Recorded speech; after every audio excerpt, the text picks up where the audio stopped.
Philippe Vincent Foisy. Cube Radio. Cube Radio. En direct à Salut Bonjour. C'est l'heure d'aller rejoindre Philippe Vincent pour son commentaire quotidien. Salut Philippe Vincent. Salut à toi. Bonjour à vous deux. Qu'est-ce qu'on comprend de l'ingérence chinoise au Canada? Il me semble que c'était pas clair tout ce qu'on a entendu jusqu'à maintenant.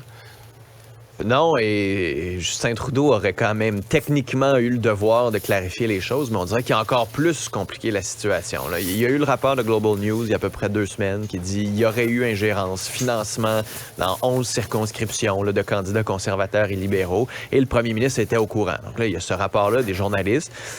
Mes collègues de Global News, d'habitude, font du très bon travail. Alors, je serais pas surpris que ce soit réel. Après ça, on apprend lors de son voyage en Chine que Justin Trudeau a parlé d'ingérence. Là, son bureau nous dit « il a parlé d'ingérence au président chinois. » Ça a brassé. Là, finalement, non, mais c'était l'ingérence chinoise en général. C'était pas juste au Canada. C'était pas vraiment au Canada parce que lui, il ne savait même pas qu'il y a eu ingérence chinoise. Il n'est pas au courant des 11 circonscriptions. Élections Canada nous dit de son côté aussi, nous, on n'a pas été informés de cette ingérence-là. Mais là, il y a des députés qui commencent à se poser des questions. Ouais. Les conservateurs qui soulèvent des questions et les autres aussi avec raison. Et au lieu d'éclaircir la situation, on a dit, regardez, il y en a eu un braffage technique.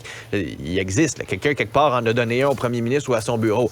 À un moment donné, expliquez-le nous.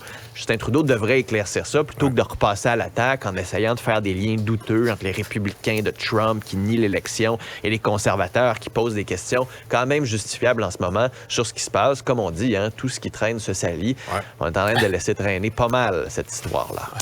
Exactement. Hier, tu nous disais que Christian Dubé proposait la main tendue aux infirmières. Bon, puis OK. Mais là, ce qu'on constate, ce que tu as constaté notamment, c'est qu'il y a peut-être la main un peu vide. En tout cas, c'est pas lui qui a le porte-monnaie. Oui. Ben, en bout de ligne, c'est ça. C'est qu'en bout de ligne, la vraie personne qui va devoir lousser les cordons de la bourse, comme on dit, c'est la présidente du Conseil du Trésor, Sonia Lebel. Je viens tout juste de finir une entrevue avec l'Ordre des infirmières et infirmiers du Québec qui me dit ça va prendre plus que juste de l'argent. Oui, des incitatifs pour avoir une rétention de personnel, mais aussi plein de façons de faire dans les conventions collectives qui vont être moins rigides. Tu sais, en ce moment, il y a une case. Là. Si tu coches pas la case exactement, ben ça fonctionne pas. Puis ça peut pas fonctionner. Puis si tu la coches pas, ben là, c'est fini. Alors que on pourrait utiliser les infirmières pour faire d'autres choses, à leur donner plus de ressources, leur donner plus de responsabilités. Mais ça va se faire dans la prochaine négociation. Puis c'est pas vraiment Christian Dubé qui l'a fait, c'est Sonia Lebel. Ouais. Puis c'est elle qui va régler ce problème-là. Ouais. Les professeurs, les éducatrices, la fonction publique. Philippe Vincent, sur le fond des choses, du problème particulier des infirmières, moi, j'étais surpris d'apprendre hier qu'on n'a jamais eu autant d'infirmières que ça au Québec. Ils et elles sont 82 000. Ils ne sont pas toutes dans des agences privées. La grande majorité sont dans le réseau public. Et le foutu temps supplémentaire obligatoire, ça fait des années qu'on en parle. Ça se règle jamais. As-tu moyen de vraiment régler les choses une fois pour toutes?